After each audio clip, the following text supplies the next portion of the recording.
Hello my dear friend, मैं हूँ औरंगज़ेब और आप देख रहे हो और हिंदुस्तानी। और आज के ब्लॉग में हमारे साथ है सूरज। तो सूरज बताएगा कि जैसे सूरज एज ए स्ट्रक्चर सुपरवाइज़र है, तो स्ट्रक्चर सुपरवाइज़र का क्या काम है, क्या रिस्पॉन्सिबिलिटी है, और आपको अगर स्ट्रक्चर सुपरवाइज़र में या स्ट्रक्चर इंजीनियर में अगर जॉब चाहिए तो उसके लिए क्या करना पड़ता है। तो सूरज इसके बारे में एक्सप्लेन में बताएगा।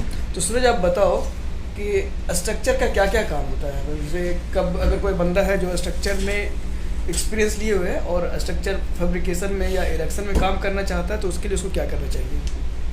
उसके लिए आके इंटरव्यू मारना पड़ेगा पहले। नायरा के लिए बता रहा हूँ, नायरा में इंटरव्यू होता है। इंटरव्यू पास करना पड़ेगा। पास हो जाता है तो अंदर आएगा। उसका बहुत सारा प्रोसेस है, सब प्रोसेस पार करना पड़ेगा।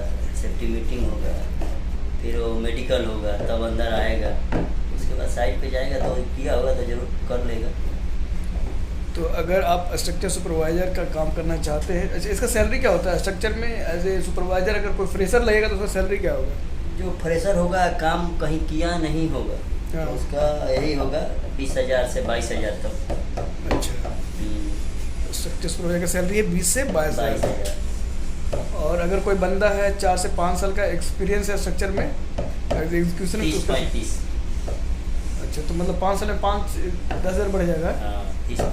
30 से 35 हज़ार तक सैलरी रहेगा। अगर आपके पास 4 से 5 साल का स्ट्रक्चर में एक्सपीरियंस है तो 30 से 35 हज़ार तक का सैलरी होगा।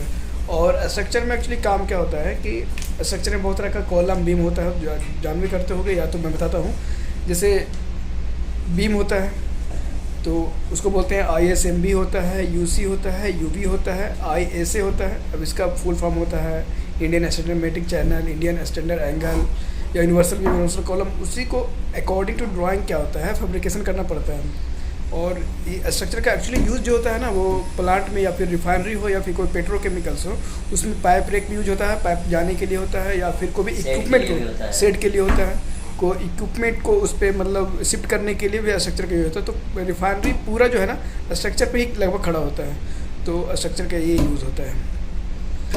और बताओ सूरज भाई, तो तुम्हारा कितना साल का एक्सपीरियंस है स्ट्रक्चर में? हम तो 2000 लाइन में, इस लाइन में 2021 से हैं। 2021 से इस लाइन में हो, मतलब स्ट्रक्चर में? हाँ।